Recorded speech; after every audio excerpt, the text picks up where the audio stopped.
I'm Rick Smith, and this is Labor History in 2.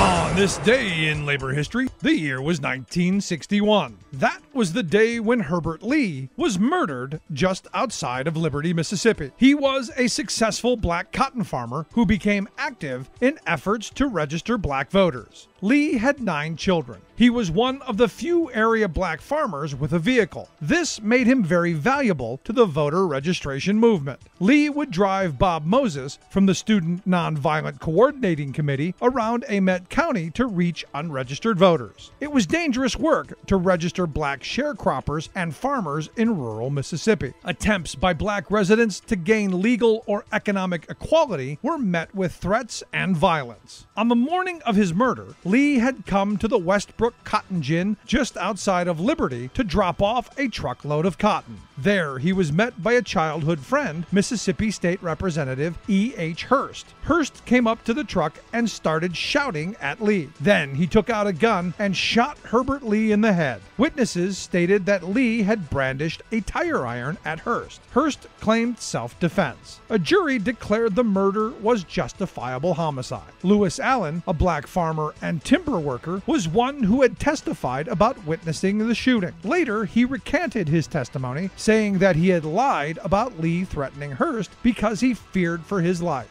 After Allen began to talk about what he actually saw that day, he became the victim of harassment and beatings. Finally, on January 31st, 1964, he too was gunned down in his driveway. No one was ever convicted or even arrested for his murder.